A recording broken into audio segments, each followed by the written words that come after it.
பறிக்கப்படும் உயிர்களுக்கு வழங்கப்படும் கூலி ஐஸ் போதை. திடுக்கிடும் வாக்குமூலங்களால் அதிர்ந்தது தென்னிலங்கை.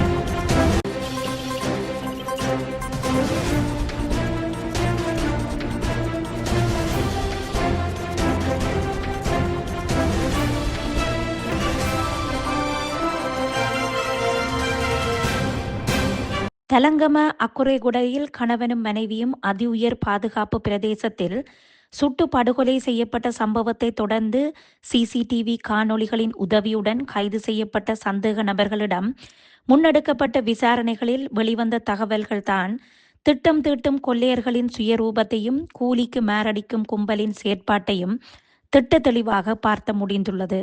வெளிநாட்டிலிருந்து கரந்தெனிய சுத்தா என்ற போதை வியாபாரியின் நேரடி கண்காணிப்பில் டுட்டு மற்றும் நிப்புணவின் வழிநடத்தலில் இக்கொலை திட்டமிடப்பட்டுள்ளது என்பதை முதற்கட்ட விசாரணைகளில் போலீசார் தெரியப்படுத்தியுள்ளனர். தொடர்ந்து இச்சம்பவத்துடன் தொடர்புடையவர்கள் என்ற சந்தேகத்தில் கைதான சகோதரர்களிடம் பெறப்பட்ட வாக்குமூலங்களை அடிப்படையாக கொண்டு போலீசார் வெளியிட்ட செய்திகளில், நாங்கள் இருவரும் சகோதரர்கள். எங்கள் இருவருக்கும் வெளிநாட்டில் இருந்து டுட்டுவின் ஒரு அழைப்பு கிடைத்தது. அதில் நீங்கள் ஒரு காரை 7 நாள் வாடகைக்கு பெற்றுக்கொள்ளுங்கள். கார் கைக்கு வந்ததும் என்ன செய்ய வேண்டும் என்று சொல்கிறேன் என்றதும், அதற்கமைய கொட்டாவ பிரதேசத்தில் வாடகை கார் கொடுக்கும் இடத்தில் கருப்பு நிற காரை பெற்றுக்கொண்டோம். அதன் பிறகு எங்களுக்கு அந்த அழைப்பில் முச்சக்கர வண்டியில் வரும் நபர் ஒரு பாசலில் ஆயுதங்களை தருவார். அதனை இன்னும் ஒரு வெள்ளைக்கார் வரும், அதற்கு கொடுத்தால் சரி, அதன் பிறகு உங்கள் வேலை முடிந்துவிடும் என்று சொல்லிவிட்டு அழைப்பை துண்டித்து விட்டார்கள். சம்பவ தினம் சூப்பர் மார்க்கெட்டுக்கு முன்னால் ஒரு வெள்ளை கார் வந்தது. அந்த கார் நிற்கும் இடத்தில் கருப்பு காரில் நாங்கள் இருவரும் போய் ஆயுதங்களை கொடுத்துவிட்டு சென்று விட்டோம். அந்த வெள்ளக்காரில் 4 இருந்தனர். அவர்கள் 4 யார் என்று எமக்கு தெரியாது. எங்களையும் அவர்களுக்கு தெரிந்திருக்க வாய்ப்பில்லை. ஆனால் இந்த வெள்ளைக்காரில் வந்த ஒரு துப்பாக்கிதாரியை சில தினங்களுக்கு முன் நாம் ஹோட்டலில் சந்தித்து அவருக்கு தேவையான ஐஸ் போதைப் பொருட்களை கொடுத்தோம். நாங்கள் டுட்டுவினதும் நிப்புணவினவும் அழைப்பின் பேரிலேயே இதனை செய்தோம். வேறு எதுவும் எமக்கு தெரியாது என்றனர். இந்த 2 சகோதரர்களும் கடுவல நீதிமன்றத்தில் முன்னிலையான பொழுது 48 மணித்தியாலங்கள் தடுத்து வைத்து விசாரணைகளை செய்ய அனுமதி வழங்கப்பட்டது.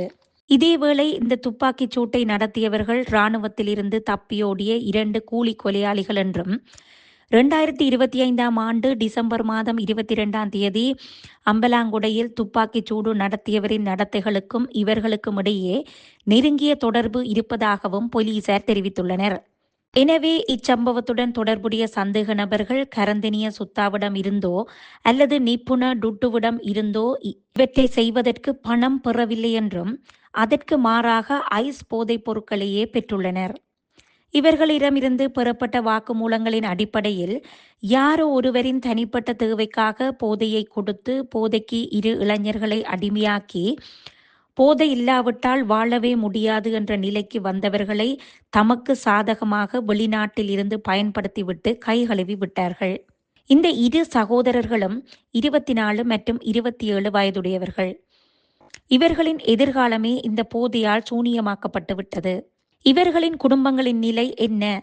இவர்களை வைத்து சதுரங்கமாடியவர்கள் கடைசியாக இவர்கள் நீதிமன்றில் முன்னிலையாகும் பொழுது தமக்கான வழக்கறிஞரை கூட தேட முடியாத நிலைக்கு இந்த இளைஞர்களை தள்ளிவிட்டு விட்டனர். சகோதரர்கள் செய்தது பிழை. இதற்கு பிராயச்சித்தம் நீதிமன்றத்தில் வழங்கப்படும் தண்டனையே தவிர வேறெதுவும் இல்லை.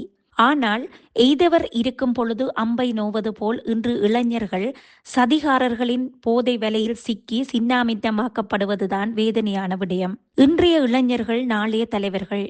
ஆனால் நாளைய சந்ததி தலைமைத்துவத்திற்கே தடுமாறும் நிலையை போதை ஏற்படுத்தி விடுமோ என்ற அச்சம் இன்று மக்கள் மத்தியில் உருவெடுத்துவிட்டது. வேரூன்றிய போதை கலாசாரத்தை வேறறுப்பதற்கு தாமதமாகும் ஒவ்வொரு நிமிடமும் இளம் சமுதாயம் அந்த மாய விலைக்கில் சிக்கிக்கொண்டே இருக்கும்.